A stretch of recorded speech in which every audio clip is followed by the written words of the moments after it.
दिनैनि रादाबखौ फरायदों पुर्णिमा बसुमतारिया। थांनाय 2 बोसोराव सरकारि आरो गावारि खोन्दोआव 53,000 कौटिनिख्रुइबो गोबां रां थिसननाय खामानिया जागायबोदों होननानै हादोरनि 73थि उदांस्रि सानाव गासै रायजोखौ थांखिनानै बुंनाय बिबुंथिनि गेजेरजों गिबि मन्थ्रि बिथां सर्बानन्द सोनोवालआ बेबादिहाय बुङो। बेनि अनगायैबो बिथाङा मोन 6 हारिसाफोरखौ एसटि खालामनो थाखाय मिरु सरकारा नाजावनाय थिरांथा आरो गुबुनारि उदां आसाम दानायानो बे सरकारनि गुबुन मोनसे गोनां थांखि होननानैबो बिथाङा बुंबावो।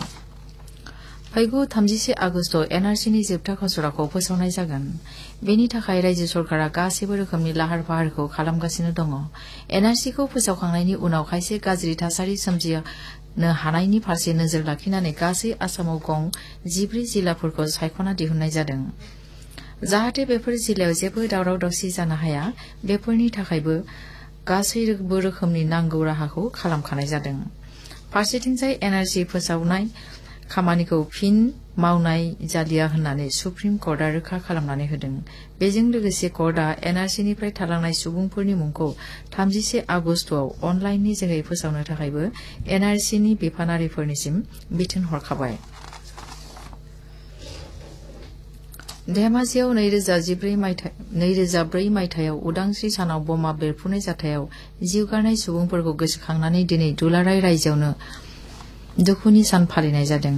बे सानजों लोब्बा लाखिनानै धेमाजि कलेजावबो दुखु सान फालिनाय जादों। मख'जाथावदि 2004 मायथाइयाव धेमाजि कलेजनि गेलेग्रा फोथाराव बमा बेरफ्रुनाय जाथायाव 10 गथ'फोरजों लोगोसे 3 आइजोफोराबो जिउ खोमानांगौ जादोंमोन। अदेबानि बे जाथायाव लोब्बा थानाय गासै 5 सुबुंखौ जोबथेसालियाव जोबनानै दोननाय जादों। मिन्थिनो मोननाय बादिब्ला दिसपुरनि जनता भवनावबो दिनै बे सानखौ फालिनाय जादों होननानै जोंनिसिम रादाब सफैदों। अरुणाचल प्रदेशजों लोगोसे धेमाजि जिल्लायावबो थांनाय साननैसोआव अखा हाबाय थानायनि जाहोनाव खायसे गोदान ओनसोलफोरा दैबानाजों लोमसाव जाबावबाय।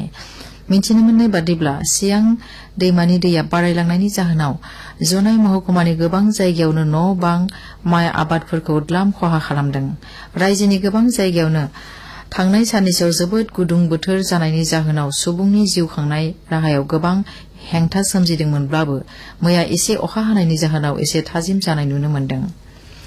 बावैसो सिगां बोथोर बिगियान सेन्टारआ आगुमिथि होनाय बादिब्ला फैगौ 24 घन्टायाव गुवाहाटी नोगोरमाजों लोगोसे खाथि खाला जायगायाव बोथोरा सिदोबै थागोन आरो एसे एनै अखा हानायनि सम्भावना दङ। दिनै बारग' गाहाय मन्त्रि अटल बिहारी वाजपेयीनि गिबि थैनाय सान। बिथांखौ गोसोखांनानै दिनै हादोरनि दाब दाब जायगाजों लोगोसे आसामावबो बिथांनि थैनाय सानजों लोब्बा लाखिनानै गोबां हाबाफारि खुंफुंनो लादों होननानै जोंनिसिम रादाब सफैगासिनो दङ। बिथां वाजपेयीआ खेबथाम भारतनि गाहाय मन्त्रि महरै खामानि मावबोदों।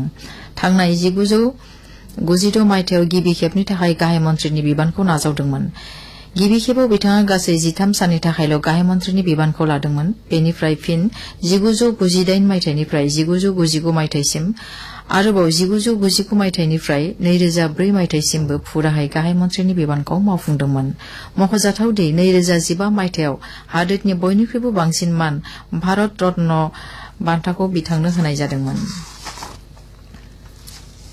दै सम्पद मन्त्रि केशव महन्तआ धुबुरी जिल्लानि भारत बांलादेश सीमायाव सुनि बेरा होनाय सीमानि लामाखौ फिन मोजाङै बानायफिननाय आयदाखौ लानानै मैया बीएसएफनि गाहाय मावख'गिरि आरो जिल्ला खुंथायजों लोगोसे ज' सावरायनायाव ज' जायो। धुबुरी जिल्लानि खोला सालमारा आरो मानकासार जिल्लानि हाथिसिङिमारिनि भारत बांलादेश सीमा हालामखौ नायखांनायनि उनाव मन्त्रि बिथाङा थाबैनो सुनि बेरा होनाय आयदानि सायाव गोनांथि होयो।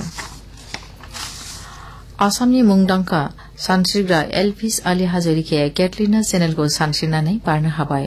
बारग' सानस्रिग्रा रिमु साहाजों लोगोसे आमेरिका जथाय हादोरनिफ्राय 40 किल'मिटार गोजानखौ 10 घन्टा 59 मिनिटआव सानस्रिनानै मेक्सिक'आव नुजाथिहैनो हायो।